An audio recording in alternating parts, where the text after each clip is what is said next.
Thank you very much, Father Kuharski, Father Kelly, Reverend Fathers, our honored guests, and my brothers.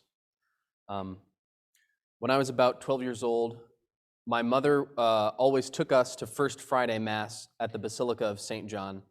It's a parish in Des Moines. And I remember my mom sending me off to peek into the sacristy to see if I could serve. That's when I met a very holy old priest named Father Aquinas Nichols. He has kind of a funny name, Father Aquinas, because he was a Benedictine for a long time before becoming a diocesan priest. In fact, he studied at Conception Abbey, which is in Missouri, and eventually he became the master of ceremonies for the abbot primate in Rome. So it's sort of a fancy position. Very liturgically minded. But a long time ago, like 15 years ago, some priests in my diocese wanted to start a Benedictine community. And so the abbot primate sent my pastor, future pastor, to Des Moines to sort of oversee this community that was trying to start. The community didn't work out, but Father Aquinas really fell in love with parish life and with my parish and requested to just stay there permanently. And eventually he incarnated into the Diocese of Des Moines. And his monastic spirit really shows through in his life in the parish.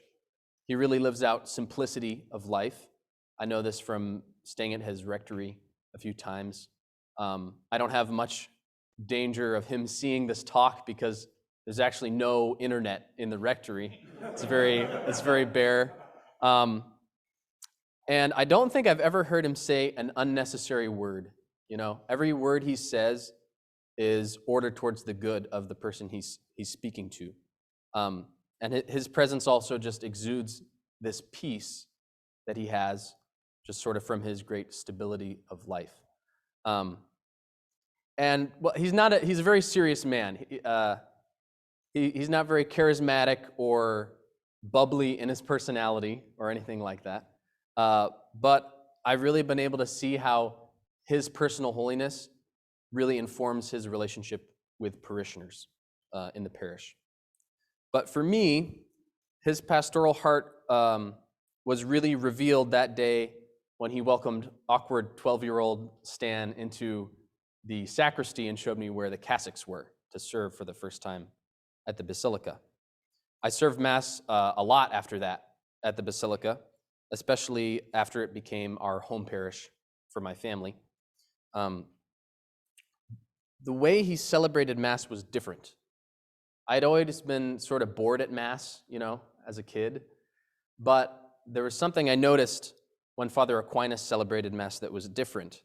When he said the prayers of the Mass, I could tell he wasn't just repeating words from a book and carrying out motions, but I could tell that he not only believed them, but that they meant something that was intimately connected with his identity.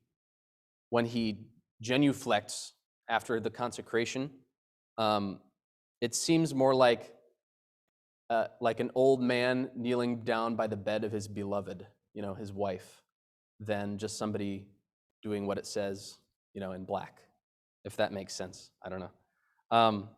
So if you ever visit St. John's Basilica, you'll see a priest that's a true alter Christus. His celebration of the Mass is an expression of his deep love of the church. And for me, witnessing this week after week, I began really to desire whatever that love that he had. I really identified with that as part of my vocation. And then also, whenever I go back home, being able to serve at Mass again at my home parish is a great reminder of why I'm here, to become a priest who's in love, who this really is meaningful and important. Praise be Jesus Christ.